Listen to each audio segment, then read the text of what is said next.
반갑습니다. 허브경제TV입니다. 네, 유한양행입니다. 네, 오늘 주가는 3%, 많이 올랐다라고 표현을 하기에는 조금 애매하긴 해요.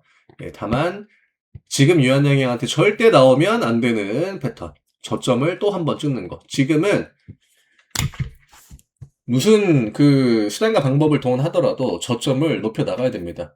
지금 여기가 어쨌든 단기 추세를 위로 만들어 놔야 되거든요. 이거를 횡보로 맞춰버리게 되면은 이런 자리는 유한양행 같은 종목이 진짜 들어 올리기가 어려워요. 왜냐하면 개별적인 모멘텀도 잘 안 나오고요. 재료 같은 거 나왔을 때 반응을 잘 안 하고요.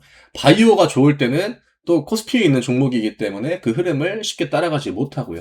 이래저래 불리함이 많거든요. 그러면 유한양행이 지금 보여줄 수 있는 가장 좋은 흐름은요. 지수라도 잘 따라가는 거예요. 그러면 지수를 따라간다? 결국에 앞 구간에선 지수를 역행하는 움직임들이 굉장히 오랜 시간 동안 나와줬기 때문에 이제부터라도 흐름을 만들어 나가야 되거든요. 지금 유한양행 같은 경우에는 아직까지는 저항을 넘어오지 못했고요. 어차피 저항 가격대는 계속적으로 내려옵니다. 추세의 저항은. 그러면 이런 식으로 우리가 이제 추세의 저항이 내려오고 있다라고 가정했을 때 어차피 똑같이 걸리는 자리는 전고점 11만 원이에요. 그리고 지금 당장에 주가를 막 진짜 기적적으로 끌어올릴 만한 그런 기대감은 딱히 없거든요. 냉정하게. 그리고 리포트들이 다 코멘트들이 나쁘지 않습니다. 하지만 다 이미 시장에 반영이 되어 있다거나 누구나 다 아는 내용들. 물론 실적이 좋다, 반도체 실적이 좋다 이런 것들 누구나 다 알고 있어도 간단 말이죠. 근데 걔네들은 시장의 중심에 있는 완전하게 그냥 AI를 끌고 가는 섹터이고 유한여행 같은 경우에는 바이오가 특히나 코스피에 있는 종목들이 굉장히 좀 지루한 종목들이 많이 있습니다. 셀트리온 같은 애들도 마찬가지고 유한여행도 마찬가지고 삼바 같은 경우는 성격이 좀 다르긴 하지만 어쨌든 삼바도 굉장히 지루한 종목 중에 하나였죠. 저는 유한여행이 물론 이제 지금 시가총액 8조고 그러지만 코스피에 있는 게 그렇게 도움이 되는 것 같지는 않아요. 이게 코스피에 있는 바이오 종목들은 진짜 우리나라 시장에서는 불리한 부분들이 굉장히 많다. 물론 코스피에서 코스닥으로 넘어가는 거는 어렵지만 이게 시장 구조 자체가 유한양행한테 유리하게 작용할 만한 게 딱히 없기 때문에 주주분들한테는 일단 이번 주는 코스피가 그냥 계속적으로 랠리를 좀 보여주는 거. 그 다음에 이제 실적과 관련된 기대감들이 어쨌든 올라올 수 있는 그 시기이긴 합니다. 이게 유한양행이 26년을 좀 괜찮게 흐름을 보내려면 아무리 못해도 2분기 전에는 차트를 위쪽으로 끌어올려줘야 돼요. 지금 실적 기대감은 점점 올라오고 또 25년에 그렇게 나빴던 건 아니었거든요. 생각했던 것보다 못 올라왔기 때문에 유한양행이 안 좋은 평가를 받았던 거지. 유한양행이 하고 있는 랭라자 관련, API 관련, 유한화학 관련 이런 것들이 결과물들이 없진 않았습니다. 근데 그게 이제 속도가 좀 더디고 실적이 이제 발표될 때마다 기대치 충족이 안 되고 그러다 보니까 주가가 한없이 좀 지루할 수밖에 없던 건데 지금 어쨌든 골파기를 했거든요.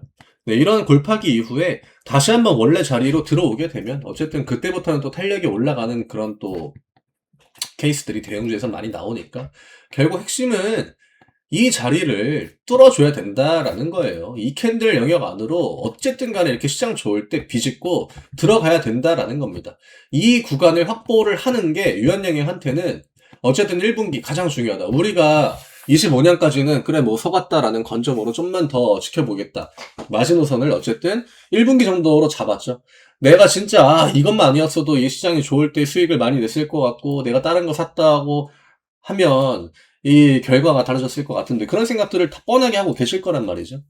근데 또 개인 투자하시는 분들의 그런 심리를 외국인 기관들은 역이용할 확률이 굉장히 높기 때문에 그걸 이제 아무리 못해도 한 1분기까지는 우리가 확인을 한번 해보자. 그 뒤에 또 변수가 나와줄 수 있기 때문에 어차피 지금은 못 따라갈 거 그냥 다 못 따라간 이후거든요. 결과는 이미 나왔고 또 중간에 이제 지루하지 않게 제가 다른 종목들, 좋은 종목들을 최대한으로 열심히 좀 매수를 하셔라. 예, 그거를 작년 하반기부터 계속 이제 이야기를 들었단 말이죠. 지금 당장에는 주가를 올릴 만한 건덕지가 없다 하니, 그러면 좋은 종목들, 반응하는 종목들 먼저 좀 대응을 하고, 나중에 이제 유한양행이 올라오게 되면은, 그때 이제 유한양행에 좀 더 신경을 쓰자. 예, 이런 식으로 코멘트를 드렸지만, 그게 말처럼 쉽진 않죠. 네, 저는 좀 편하게 말할 수 있는 입장이다라고 생각하시는 분들이 많을 텐데, 지금도 그 관점 자체는 크게 다르지 않습니다. 시간이 걸려요. 시간이 걸릴 수밖에 없는 자리고, 애초에 탄력이 연달아 가지고 잘 안 나온 지가 꽤 됐거든요.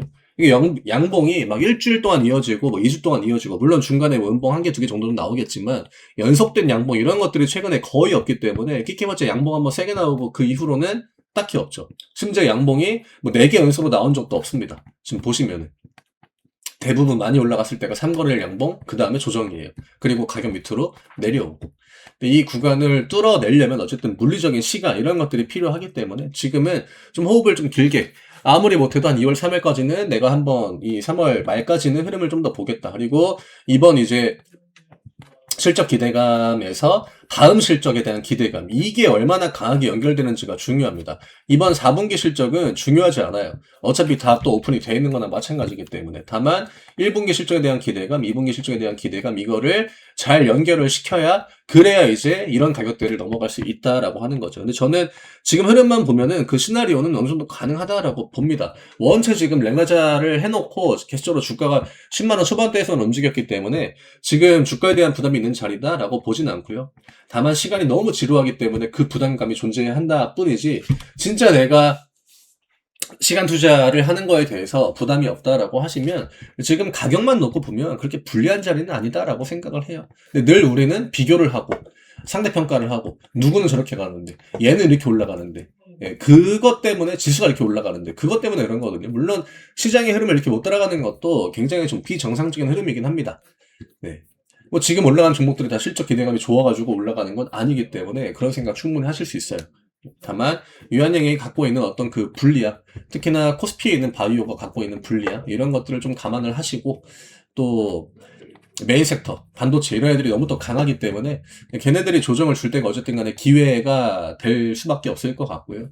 뭐 우리가 1분기까지는 일단 시장의 중심에 있는 섹터들을 가지고 최대한 매매를 해야겠죠. 그게 어렵다라고 하시면은 저희 또 이벤트 이제 또 내일 종료되니까 이런 이벤트 기회 활용하셔가지고 같이 한번 해보시는 것도 권해드리고 싶어요. 저희 가격 인상전 또 마지막 이벤트니까 잘 한번 활용을 해보시면 좋을 것 같고요. 뭐 11만 원 올라오기 전까지는 일단 좀 더 기다려보는 포지션이 맞다라고 생각이 됩니다. 저는 내일 다시 또 인사드리도록 하겠습니다. 감사합니다.